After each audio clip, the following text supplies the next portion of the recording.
Então, vamos dar início ao nosso estudo. Muito bem, queridos, nós temos já falado há algum tempo sobre a questão da adoração, sobre a questão da música, do louvor, e nós não vamos... da última vez que eu falei, eu queria que a gente já encerrou, né, uma boa parte daquilo que a gente tinha já para falar sobre esse assunto, e aí eu resolvi, então, dar por completo aquela parte, quando eu terminei falando sobre a questão de música secular e música sacra e etc. E eu acho que a gente abordou muitos aspectos que vale a pena a gente estar pensando e meditando. Nada que em outros tempos, em outras épocas, a gente não possa voltar a falar. Mas eu resolvi começar uma série que eu dei o nome Série em Busca da Maturidade. Série em Busca da Maturidade. E dentro dessa série Em Busca da Maturidade, nós vamos ter alguns temas, alguns tópicos que nós vamos estar tratando para falarmos sobre essa questão dessa busca da maturidade. Hoje, por exemplo, nós vamos falar, isso não quer dizer que a gente vai encerrar esse assunto hoje, porque é um assunto mais também que vai ficando longo, mas dentro dessa série Em Busca da Maturidade, eu quero falar um pouco hoje sobre a natureza do homem e a necessidade de transformação. Por isso que eu escolhi essa música, né? Renova-me. Ou seja, a gente precisa ser renovado, a gente precisa ser transformado. Então, hoje nós vamos falar um pouco sobre isso, a natureza do homem e a necessidade de transformação, né? Então, eu gostaria de estar falando, e no final a gente vai abrir o espaço para que vocês possam estar perguntando, falando, acrescentando, né? Como a gente sempre tem feito. Então, a gente vai estar tratando sobre esses assuntos. Mas uma coisa que eu percebo é que, se nós queremos buscar maturidade, nós temos que começar, então, a entendermos quem nós somos. Quem nós somos e o que precisa ser transformado em nós. Nós precisamos saber verdadeiramente quem nós somos como pessoas, como seres humanos. Porque eu tenho percebido uma coisa. Muitos de nós temos uma ideia muito maior do que deveríamos sobre quem realmente nós somos. Sabe? Às vezes a gente está se achando, às vezes a gente está pensando sobre nós mesmos, que nós somos mais do que aquilo que a gente verdadeiramente é. E eu tenho percebido e descoberto uma coisa. Só quando nós compreendemos a nossa essência, só quando nós compreendemos quem verdadeiramente nós somos, quando nós compreendemos a nossa natureza, é que nós passamos e vamos ter um verdadeiro entendimento do que é necessário ser transformado em nós. O que nós precisamos, qual a transformação que nós precisamos ter e experimentar. E pode parecer uma coisa simples, mas não é. Porque quando a gente busca saber quem nós somos, nós começamos a fazer uma introspecção, nós começamos a fazer uma volta para dentro de nós mesmos. E aí nós vamos nos enxergar, nós vamos nos conhecer. E nem sempre aquilo que nós vamos conhecer de nós mesmos ou enxergar em nós mesmos é aquilo que a gente gosta ou gostaria de ser ou ter. E nós precisamos ter a coragem de nos encararmos, de nos vermos como realmente nós somos. Para o quê? Para que sejamos transformados em quem Deus quer realmente nos tornar, em quem até nós desejamos verdadeiramente sermos ou nos tornarmos aquelas pessoas que nós almejamos e temos como alvo de sermos em todos os aspectos de vida. E aí eu gostaria de, então, começar esse estudo falando um pouquinho sobre o problema da degeneração. O que é degeneração? Olha só, a Bíblia fala que nós somos feitos à imagem e semelhança de Deus.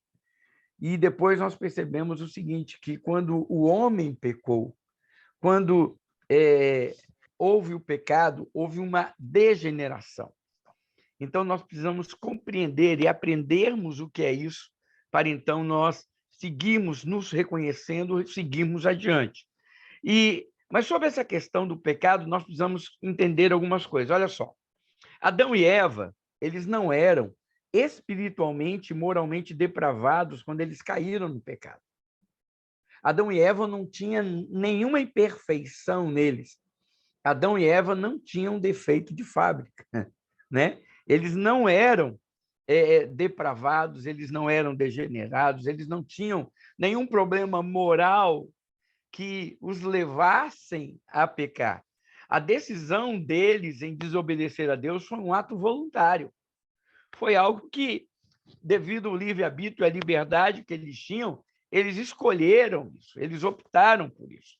Então, nós devemos entender o seguinte, que a queda ela não foi causada pela depravação moral de Adão e Eva, muito pelo contrário. A depravação moral que nós temos hoje é que foi resultado dessa queda. Nós colhemos frutos dessa queda. Ou seja, a queda não é um resultado de uma depravação. Não, é a depravação, é o pecado, é essa natureza fragilizada e caída que é resultado dessa queda. Antes da desobediência a Deus, o primeiro casal ele era, então, revestido de toda a imagem, de toda a glória de Deus. Mas depois de cair, eles foram destituídos deste brilho. Romanos 3, 23 diz o quê? Romanos 3, 23 diz assim, olha, pois todos pecaram e carecem da glória de Deus. Todos pecaram e carecem da glória de Deus. Ou seja, se todos pecaram, todos agora estão destituídos deste brilho, destituídos dessa imagem, destituídos dessa semelhança que Adão e Eva tiveram antes da queda. Antes da queda. E aí nós temos, então, amados, um problema e algo que nós temos que enfrentar no mundo. Nós temos duas situações. Nós temos dois fatos. Em primeiro lugar, todos os homens pecaram. Nós acabamos de ler aí Romanos 3, 23, tem o versículo 10 até o 18 também que fala sobre isso. Em segundo lugar, nós temos como resultado desse pecado que todos cometeram a degeneração da natureza humana. A degeneração da natureza humana. Isso quer dizer que nós perdemos as qualidades maravilhosas que Deus nos deu. Nós perdemos aquilo que Deus tinha dado a Adão e Eva, e nós, simplesmente, por causa do pecado, perdemos isso. Falta ao homem a conformidade hoje ao caráter moral de Deus.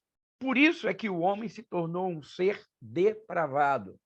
Depravado, no sentido de que nós não temos mais aquilo que tínhamos antes. Nós perdemos isso. Com isso, irmãos, nós queremos dizer uma coisa, e é muito interessante a gente pensar sobre esse aspecto. Será que todos os homens pecaram iguais?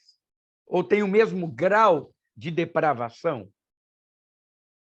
Será que todos os homens têm o mesmo grau de depravação? E é óbvio que não. É óbvio que não. Nós não podemos falar que todos os homens, eu vou usar um nome aqui, que todos os homens todas as pessoas sejam como Hitler. Entendem o que eu quero dizer? A depravação dos homens, elas variam. Tanto é isso que não faz parte do nosso assunto, mas quando nós olhamos a condenação, por que vai haver julgamento? Por que vai haver julgamento para aqueles que serão condenados? A Bíblia fala que haverá mais açoites e menos açoites. Ou seja, mais culpa ou menos culpa. Mais pena ou menos pena. Não quer dizer, amados, que o inferno vai ser leve para quem quer que seja. Eu espero que nenhum de nós queiramos experimentar o inferno para saber se é leve ou como é. Não, né? Vamos para o céu, por favor. A Bíblia fala que no céu também vai ter galardão. Alguns vão ganhar mais recompensa que outros, né? Tanto é que os discípulos de Jesus, a mãe de João, né? e Tiago, chega para ele e fala, né?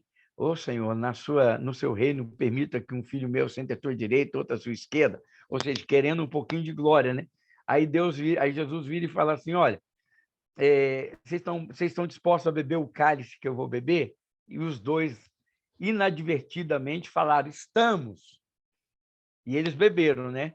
Tiago foi o primeiro a ser decapitado e, e João morreu velho, mas sofrendo horrores. Foi, historicamente falando, ele foi colocado vivo dentro de um caldeirão de óleo fervendo. Então, sofreu muito, ele padeceu. Mas aí, depois deles falarem que estavam dispostos a beber o cálice que Jesus ia beber, Jesus falou assim, olha, então vocês vão experimentar isso. Agora, quanto a quem vai sentar à minha direita e à minha esquerda, não compete a mim, é o Pai quem vai decidir. Ou seja, não deu a eles garantia de nada.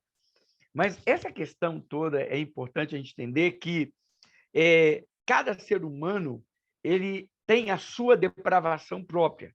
Ou seja, é claro que algumas pessoas, a gente vê isso, elas se degeneraram mais do que outras. Por exemplo, alguém que mente, ele é degenerado, ele está em pecado? Está.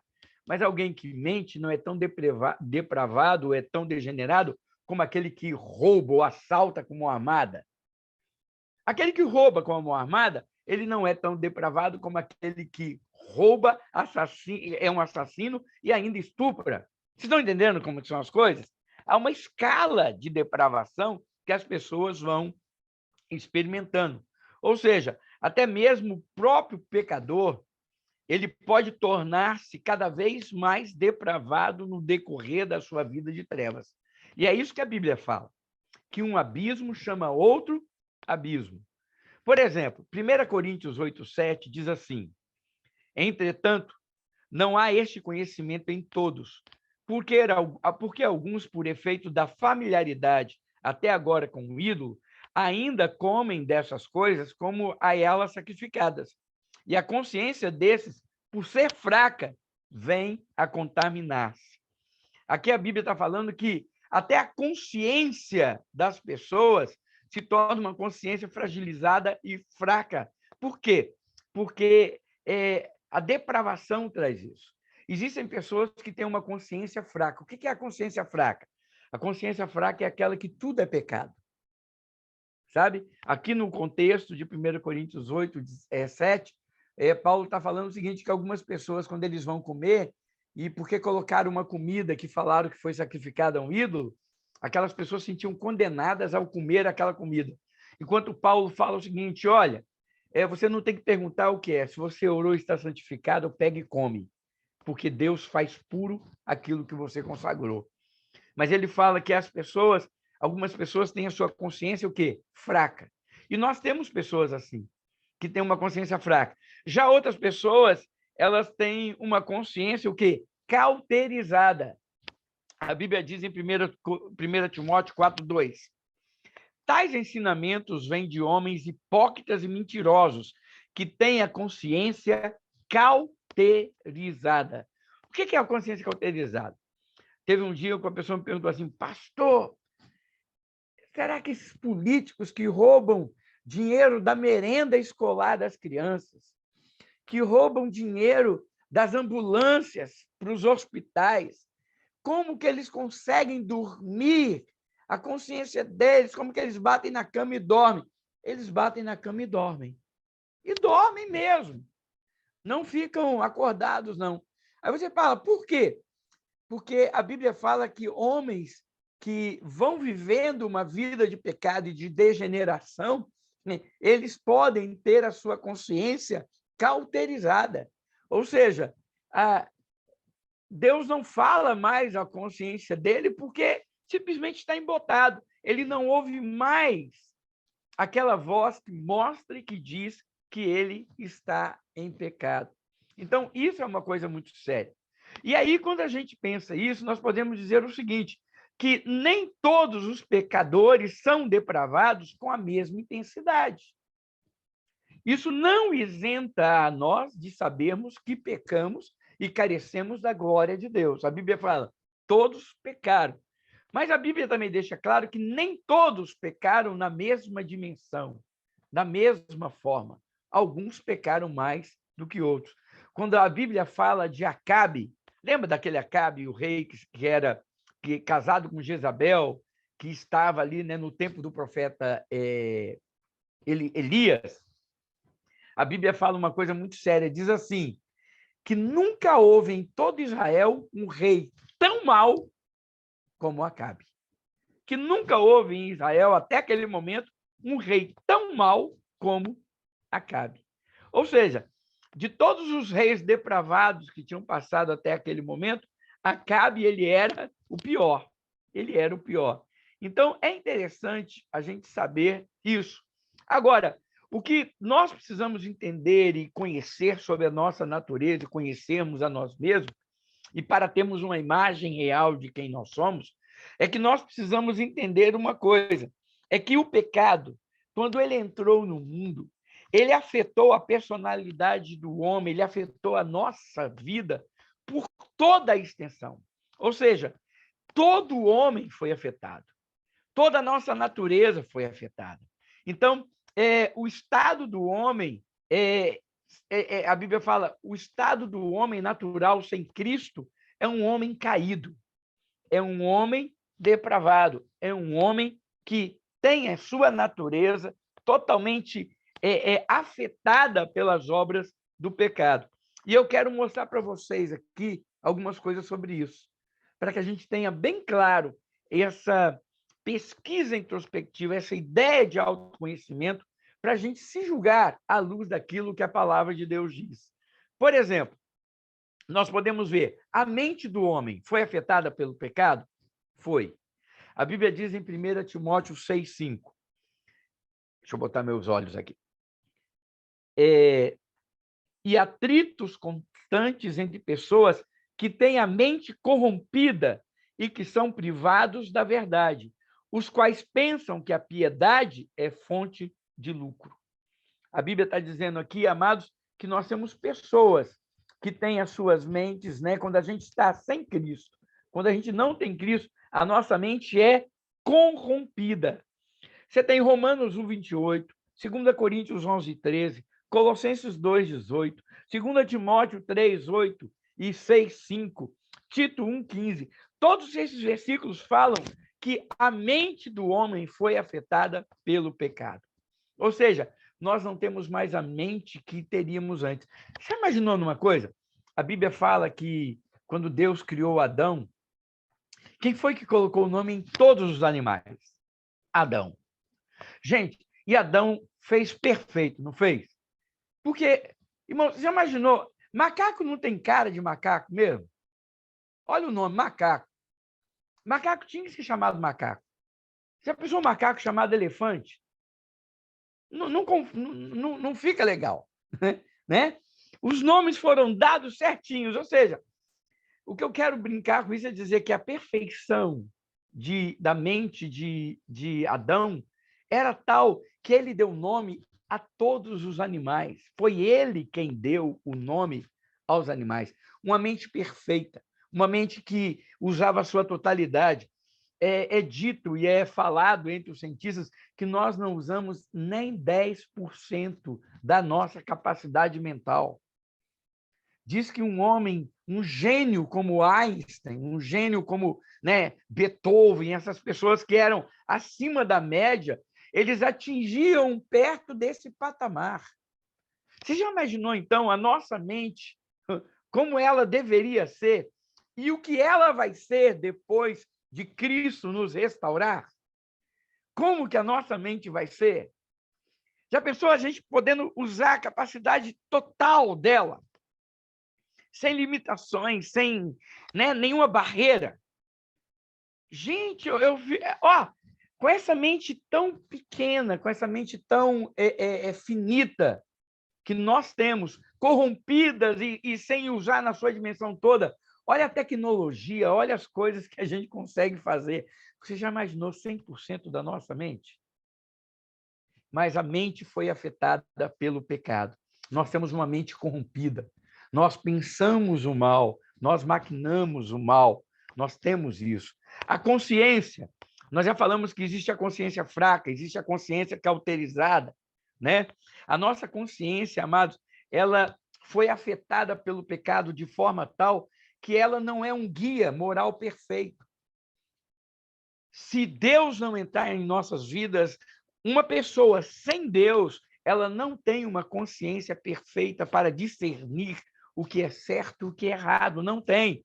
A Bíblia diz em Tito 1,15 assim, olha, para os puros, todas as coisas são puras, mas para os impuros e descrentes, nada é puro. De fato, tanto a mente como a consciência deles estão corrompidas. Aí eu falei a mente, e aí fala, tanto a mente como a consciência estão corrompidas. Ou seja, a pessoa não tem a real noção do que é certo e do que é errado. É interessante isso. É interessante isso. Por exemplo, a natureza moral, a nossa natureza moral foi afetada também por isso.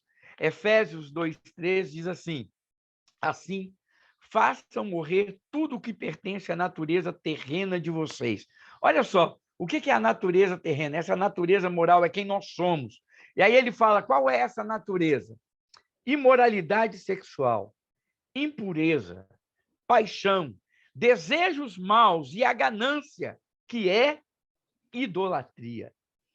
Ou seja, ele está falando que o que está em nós, na nossa natureza terrena, não tem nada de bom mais, é só coisa ruim. Imoralidade sexual, impureza, paixão, desejos maus, ganância. Ou seja, nós fomos afetados na nossa essência. Nós precisamos entender e sabermos o seguinte, não existe nada bom em nós mesmos. Nós precisamos conhecer quem nós somos para entendermos a necessidade da transformação que nós precisamos ter, para então sermos e experimentarmos a maturidade que buscamos. Né? E ele fala mais, os instintos. Irmãos, tem um texto, tem um versículo que eu vou ler aqui para vocês, em Judas 10.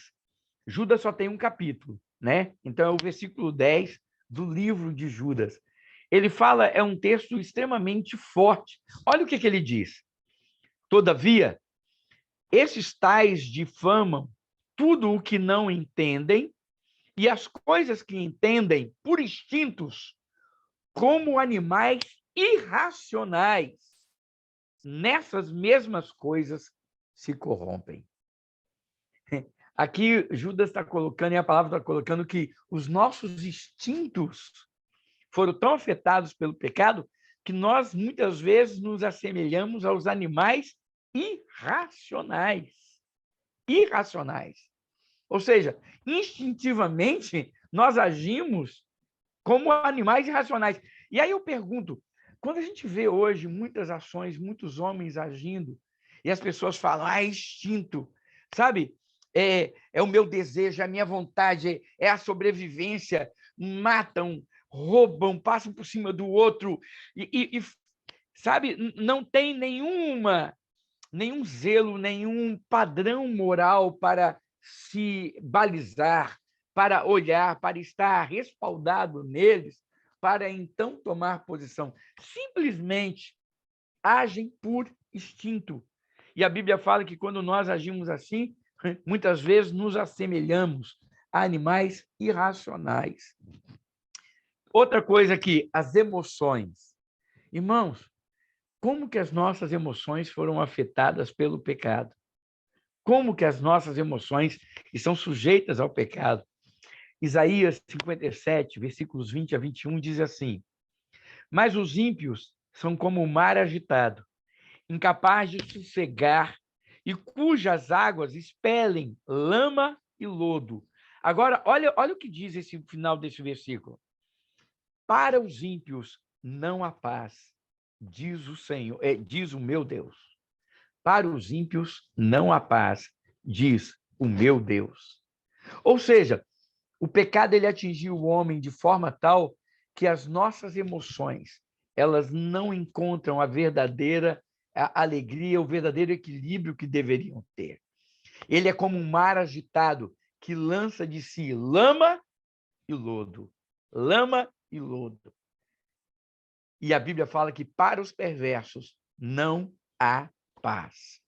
Aí a gente consegue entender o que Jesus veio falar. Deixo-vos a paz, a minha paz vos dou. Não vou-la dou como o mundo a dá. Aí nós vamos entender quando Jesus ele fala tanto sobre a paz que deve reinar em nossos corações. a paz que nós vamos alcançar. Aí nós vamos entender quando a Bíblia fala qual é o fruto do Espírito. E o fruto do Espírito é amor, alegria, paz. Olha que interessante. A gente vai entender que essas emoções que nós, às vezes, não temos mais domínio, é o fruto do Espírito em nós. Não é o fruto da minha natureza, não é aquilo que eu tenho em mim, mas é aquilo que o Espírito Santo produz em mim. Por quê? Porque eu em mim mesmo, nós em nós mesmos, nós não vamos ter essas coisas.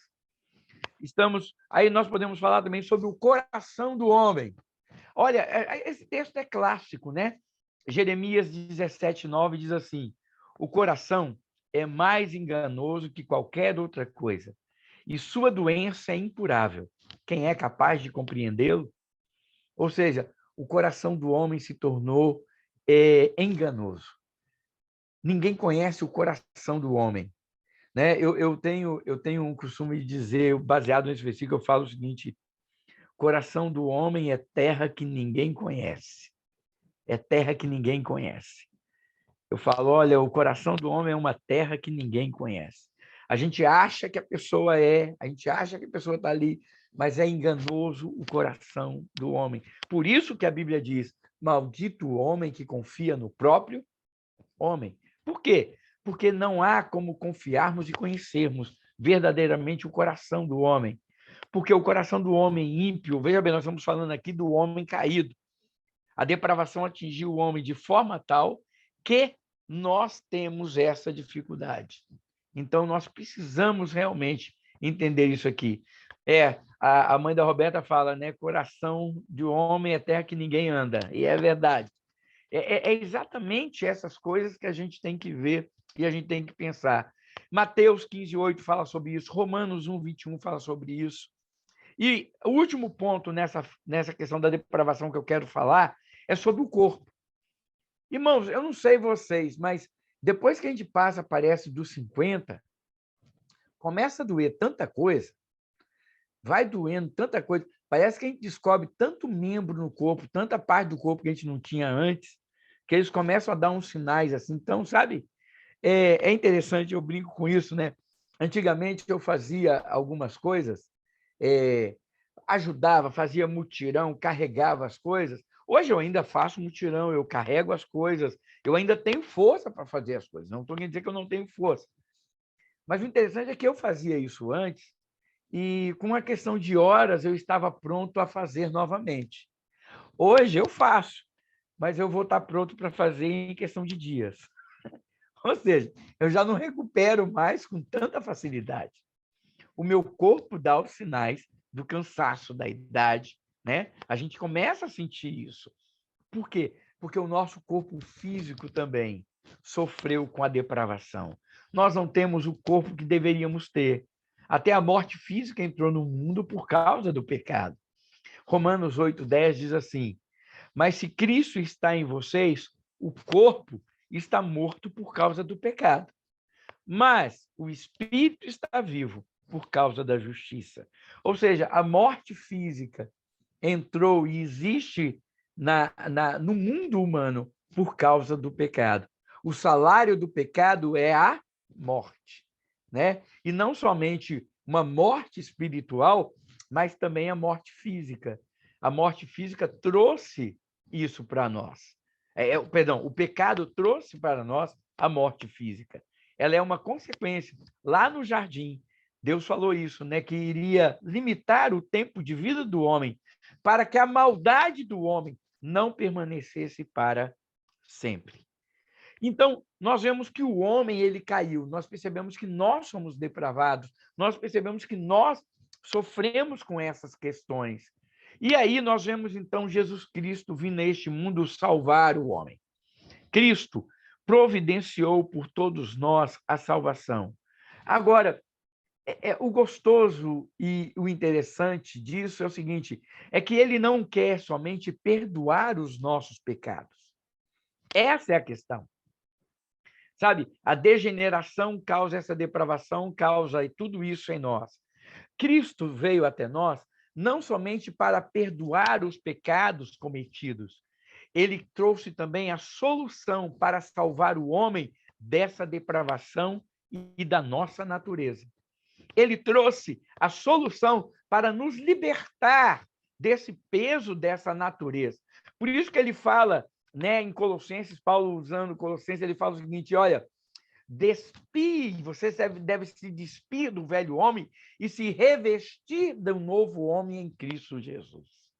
Ou seja, eu tenho que abandonar aquela velha natureza, eu tenho que deixar de lado aquela velha natureza e me aforrar, me vestir, cobrir dessa nova natureza que eu encontro em Cristo Jesus. É por isso que Jesus, além de perdoar os nossos pecados, ele nos regenera. Olha só, eu falei sobre degeneração. Degeneração quer dizer perdermos a forma que tínhamos. Agora a Bíblia fala que Jesus ele também nos regenera. Ele quer reconstruir quem nós somos. Ele quer restaurar quem nós somos em todas as áreas. Nós poderíamos falar sobre cada ponto desse. Ele quer restaurar a nossa mente. Ele quer restaurar a nossa consciência. Ele quer restaurar a nossa vida moral. Ele quer restaurar os nossos instintos, emoções, o nosso coração e também o nosso corpo físico. Ou seja, Jesus ele não veio apenas perdoar pecados, ele veio restaurar e regenerar também o pecador. E ele faz isso mediante o poder do Espírito Santo que age e opera em nós.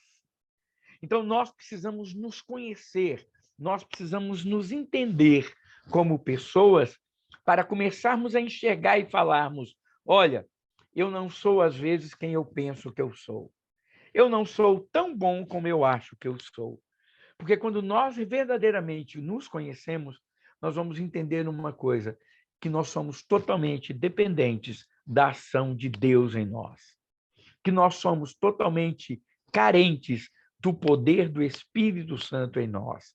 Que nós somos totalmente dependentes do perdão e do sangue de Cristo Jesus derramado na cruz para perdoar e purificar os nossos pecados e trazer a transformação que só Ele pode operar em nós.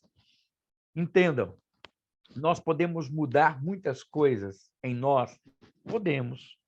Nós podemos, através da disciplina, nós podemos, através de disciplina, de regras e tudo, controlarmos muitas coisas em nós. Nós podemos nos cercear, nós podemos vigiar e controlar aquilo que nós fazemos e aquilo como nós agimos. Mas nós jamais conseguiremos mudar quem nós somos. Só quem muda quem nós somos é Deus. Tem uma história tem um relato, né, dentro da história da igreja, que um homem, lá no início da igreja cristã, ele viveu naquele tempo em que achou que as pessoas tinham que se isolar do mundo para fugir do pecado. E o que ele fez? Ele viveu durante 9 anos em cima de uma pedra. Ele fazia tudo em cima dessa pedra. Suas necessidades, comia, tudo ali. Ele não tinha contato com ninguém. As pessoas viam ele como um santo, por ele ter optado em viver assim. Então, as pessoas colocavam comida embaixo, né, dessa pedra, e ele descia até essa pedra, até ali embaixo, para pegar as coisas para comer, para beber, e vivia isolado ali. Mas conta a história que depois de 9 anos vivendo ali, durante esse tempo, em uma santidade tremenda, ele viveu ali. Ele saiu daquela pedra. E a história conta que quando ele andou 1 hora e encontrou uma mulher, ele pecou na sua mente. Ele viu aquela mulher e pecou. Aí sabe o que ele fez? Ele se despiu e se jogou nu no meio de um espinheiro para matar a sua carne, para matar o seu corpo, achando que aquilo era resultado, que aquele pecado era resultado do seu físico. Esse exemplo, para mim, ele deixa muito claro isso que eu estou falando. Nós podemos fugir, nós podemos nos esconder, nós podemos, através de uma disciplina, de regras, até guardar e purificar algumas coisas em nós. Sabe? Aquela questão da vigilância, das regras. as regras tendem a nos possibilitar isso. Quando nós vivemos debaixo de uma regra, nós vamos seguir aquelas normas e aquilo então vai nos guiar. E aparentemente parece até que está trazendo solução, mas não está. Porque o homem nenhum consegue transformar, mesmo pela disciplina, mesmo pelas regras que segue, mesmo pelas leis que venham a ter sobre ele, homem nenhum consegue purificar e mudar quem ele é na sua essência. Só Jesus muda quem verdadeiramente nós somos. E é por isso que na Bíblia nós temos a questão das leis. A Bíblia fala que a lei serviu simplesmente só para revelar o pecado, porque a lei não pode perdoar pecados. Ela só mostra o pecado. Porque regras não mudam homens. Quem muda a natureza, quem muda o interior do homem é o Espírito Santo de Deus. E é por isso que a gente precisa se conhecer, para entender quem eu sou, o que é necessário ser mudado em mim, para que eu permita que Deus mude, não através de uma ação que eu vou me vigiar somente. Claro que eu tenho o meu papel de me resguardar, mas que eu vou permitir que Deus mude quem eu sou no meu coração, me regenerando, fazendo de mim uma nova pessoa. Então, essa é a primeira parte que nós estaremos falando. Hoje nós falamos, então, sobre essa questão da natureza do homem. E da próxima vez que nós conversarmos, nós vamos falar, então, que devido a essa natureza, há uma necessidade de transformação e que a gente possa buscar essa transformação em nome de Jesus. E nós vamos ver o que a Bíblia fala de como nós podemos buscar essa transformação. E assim, nós vamos caminhando rumo à maturidade. Que Deus abençoe os seus corações em nome de Jesus. Está aberto aí para quem quiser falar e perguntar, para quem quiser participar. Fique à vontade.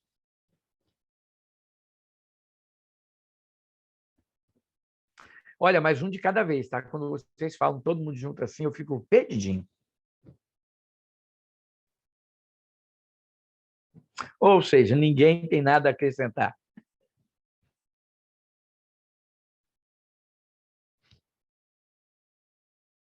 Perfeito. Então, gente, nós vamos orar, então, nesse instante,